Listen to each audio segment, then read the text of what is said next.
بسم اللہ الرحمن الرحیم الحمد للہ الذی کفا وسلام علی عبادہ الذین اصطفیٰ۔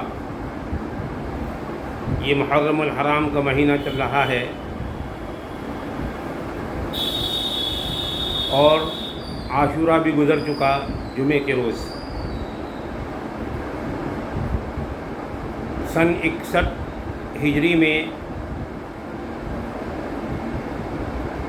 نوجوانان جنت کے سردار نبی اکرم صلی اللہ علیہ وسلم کے لاڈلے نواسے حضرت سیدنا حسین رضی اللہ تعالی عنہ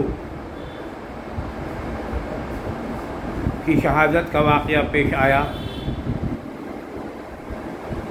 اور جس پس منظر میں پیش آیا وہ دنیا جانتی ہے، تاریخ اسلام میں سنہری الفاظ میں لکھا ہوا ہے۔ لیکن یہ ایک ایسا مسئلہ ہے کہ خلافت راشدہ کے بعد، اور خلافت راشدہ جیسے حضور اکرم صلی اللہ علیہ وسلم نے فرمایا 30 سال رہے گی، اور خلفائے راشدین سیدنا ابو بکر صدیق، سیدنا حضرت عمر، سیدنا حضرت عثمان، سیدنا حضرت علی رضی اللہ تعالی عنہم اجمعین کے بعد اگر میں سمجھتا ہوں 6 مہینے کا عرصہ جو سید شباب اہل الجنہ سیدنا حسن رضی اللہ تعالی عنہ کا خلافت کا زمانہ ہے، اس کو بھی شامل کر لیا جائے جو 30 سال رہتے ہیں۔ اور 30 سال کے بعد ایک کاٹ کھانے والی بادشاہ سامنے آئے گی جو بعد میں سامنے آئی، ہم بغیر کسی کے نام لیے اس کو کہہ رہے ہیں۔ اور پھر اسی دوران جنگ جمل، جنگ صفین اور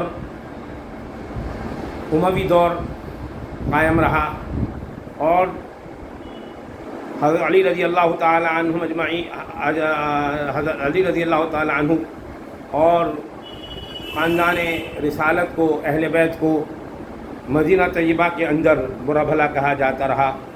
مروان جو مدینے کا والی تھا، گورنر تھا، اس نے کہا، گالیاں دیں حضرت علی رضی اللہ تعالی عنہ کو، جبکہ حضرت علی رضی اللہ تعالی عنہ کے لیے یہی حدیث کافی ہے کہ علی مجھ سے ہیں، نبی صلی اللہ علیہ وسلم فرمایا میں علی سے ہوں، حسین مجھ سے ہیں، میں حسین سے ہوں، اور جس نے مجھے گالی دی اس نے علی کو گالی دی۔ وہاں گالیاں دی جاتی رہیں، برا بھلا کہا جاتا رہا، اور یہ سلسلہ چلتا رہا۔ میں بغیر تفصیل میں جائے بہت مختصر کہتا ہوں تاکہ میرا یہ خطاب عام لوگوں کے لیے ہے۔ اہل علم کے تو اپنے اختلافات ہیں، وہ جو بھی کچھ کہیں ہم تو ان کے لیے نالی کے کیڑے کی حیثیت رکھتے ہیں اور لکیر کے فقیر کی حیثیت رکھتے ہیں۔ لہذا پھر وہ دور بھی آیا کہ یزید ملعون کو ولی عہد بنا دیا گیا، وہاں سے معاملہ بڑا خطرناک ثابت ہو گیا، اور اس کی ولی عہدی کو، اس کی بیعت کو قبول کرنے سے منع کر دیا، انکار کر دیا سیدنا حسین رضی اللہ تعالی عنہ اور ان کے ساتھ اور ان کے رفقا نے۔ معاملہ صرف حضرت سیدنا حسین رضی اللہ تعالی عنہ کا ہے، انہیں کا نام لے رہا ہوں۔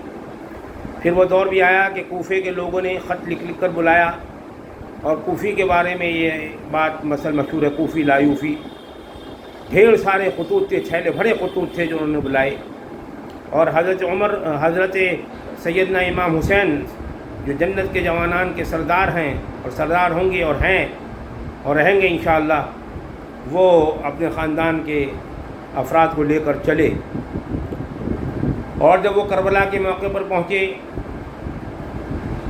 عبید اللہ بن زیاد جو گورنر تھا یزید کا، حضرت امام حسین رضی اللہ تعالیٰ عنہ ہر چند پیشکش کی کہ مجھے واپس جانے دو، یا میرا اور یزید کا معاملہ ہے، مجھے تم اس سے بات کرنے دو، ہم اپنے آپ نبٹ لیں گے۔ لیکن ان کی کوئی پیشکش نہیں، صرف بیعت پر زور دیا گیا، اور بیعت کرنے کے کوئی سوال ہی نہیں پیدا ہوتا تھا۔ خاندان رسالت کا فرد اور وہ یزید ملعون سے، جس کے بارے میں آتا ہے وہ شراب پیتا تھا، نماز چھوڑتا تھا، اور بھی بہت سے کام غیر شرعی کرتا تھا، جو کسی طریقے سے خلافت کا مستحق نہیں تھا۔ جنہوں نے خلافت کے لیے ولی عہد بنایا وہ بھی جانتے تھے، ان کے گھر کا پروردہ تھا، وہ ان کا بیٹا تھا، وہیں سے معاملہ خراب ہو گیا۔ سیدنا عمر بن عبدالعزیز رضی اللہ تعالی عنہ جب آئے ہیں تو انہوں نے اس چیز روک تھام کی جو خاندان رسالت کو برا بھلا کہا جاتا تھا۔ بہرحال کربلا کے اندر وہ واقعہ پیش آیا اور ان کو کس بے دردی سے شہید کیا گیا. بہرحال یہ واقعہ ایسا ہونا تھا. اور سید امام حسین رضی اللہ تعالیٰ عنہ نے جو کہا، کیونکہ وہ بیعت کرنے کا کوئی سوال ہی پیدا نہیں تھا، وہ خاندان رسالت کے فرد تھے، وہ اصحاب اہل بیت تھے، وہ نبی اکرم صلی اللہ علیہ وسلم کی جان تھے، وہ جانتے تھے اور تمام پیشن گوئیاں ان کے بارے میں اور ہونے والے واقعات کے بارے میں نبی اکرم صلی اللہ علیہ وسلم دیتی تھی، جیسے کہ تاریخ بتاتی ہے. لیکن یہ مسئلہ آج تک حل نہیں ہو پایا اور اختلاف کا مسئلہ ہے. میں عام لوگوں کے لیے کہتا ہوں کہ دیکھیے، یہ سنیے کہ جو اصحاب اہل بیت ہیں وہ ہیں نبی اکرم صلی اللہ علیہ وسلم، حضرت علی، حضرت فاطمہ، حضرت حسن، حضرت حسین رضی اللہ تعالی عنہ اجمعین. یہ اصحاب اہل بیت ہیں. ظاہر ہے کہ اہل بیت کا کوئی بھی فرد کسی کی بیعت کیسے قبول کر سکتا ہے. اور معاملہ یہاں یہی تھا کہ اگر وہ بیعت کر لیتے تو دنیا کے سامنے ایک ایسی مثال رہتی کہ حق کے سامنے کہ چاہے حق کو قبول کیا جائے، نہ حق کو، ظلم کو قبول نہ کیا جائے، چاہے وہ کتنا ہی قوی ہو. اور نبی اکرم صلی اللہ علیہ وسلم نے جو نظام دیا تھا، اس نظام کے والی تھے، اس نظام کے وارث تھے حضرت حسین رضی اللہ تعالی عنہ، اور انہوں نے جام شہادت نوش فرما لیا. لیکن جو نظام نبی اکرم صلی اللہ علیہ وسلم دیا تھا وہی نظام ہونا چاہیے تھا. اور آج رہتے دنیا تک کے لیے ان کی عظیم قربانی اور یہ مثال تمام جو ہے لوگوں کے لیے رہنما اصول پیش کرتا ہے اور مانتا ہے کہ غیر حق کتنا ہی قوی کیوں نہ ہو، کتنا ہی بلند کیوں نہ ہو، لیکن جب حق کے ساتھ کھڑا ہو، استقامت کے ساتھ، تو اپنے جان آفر کو قبول کر سکتا ہے، لیکن غیر حق کو، ظلم کو قبول نہیں کر سکتا. یہ پیغام قیامت تک کے لیے دیا حضرت حسین رضی اللہ تعالی عنہ نے. اب میں عام لوگوں کے لیے کہتا ہوں کہ دیکھیے، جنت میں ان اصحاب اہل بیت کے بغیر جانا ممکن ہی نہیں. نبی اکرم صلی اللہ علیہ وسلم کے بارے میں فرمایا اللہ تعالیٰ نے، وَمَا أَرْسَلْنَاكَ إِلَّا رَحْمَةً لِلْعَالَمِينَ، آپ پورے عالموں کے لیے رحمت بنائے. جو 18,000 مخلوقات اللہ نے پیدا کیا، آپ ان کے لیے باعث رحمت ہیں. کافروں کے لیے بھی باعث رحمت ہے، اس لیے کہ ان کی وجود بقی ہے لیکن ان کو ہدایت نہیں. ان کی وجود بقی حضور صلی اللہ علیہ وسلم کی وجہ سے ہے. یہ رحمت کا ایک اسلوب ہے، لیکن ان کو ہدایت نہیں ہے. تو اب جنت میں جائیں گے نبی اکرم صلی اللہ علیہ وسلم، تمام بھی علیہ الصلوۃ والسلام کے لیے بھی باعث رحمت اور جنت میں جانے کا ذریعہ حضور اکرم صلی اللہ علیہ وسلم کے. اور حضرت علی کے بارے میں فرما دیا گیا کہ من کنت مولا فعلی مولا، علی مجھ سے ہیں، میں علی سے ہوں. اور حضرت بی بی فاطمہ رضی اللہ تعالیٰ عنہ کے بارے میں فرمایا گیا سیدۃ نساء اہل جنہ، تمام جنت کی عورتوں کی سردار. اور حسنین حضرت سیدنا امام حسین اور حضرت سیدنا امام حسن رضی اللہ تعالی عنہما کے بارے میں فرمایا گیا یہ سیدہ شباب اہل جنہ، سیدہ شباب اہل جنہ. تو جنت میں داخلہ تو ان کے بغیر ممکن نہیں ہے. پوری سرداری جوام اہل جنت کی انہی کے ہاتھ میں ہے. نبی اکرم صلی اللہ علیہ وسلم رحمت للعالمین ہیں.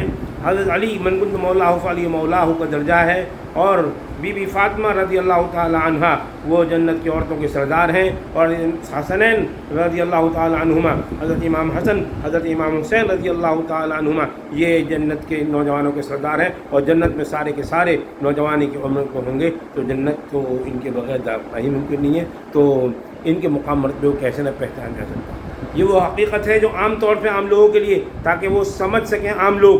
ورنہ یہ تو ایک ایسا مسئلہ ہے جو آج سن 61 ہجری سے لے کر آج تک حل نہیں ہو سکا، اور اس میں اختلاف در اختلافات ہیں. اور بہرحال یہ میں نے عام لوگوں کے لیے بات پیش کی.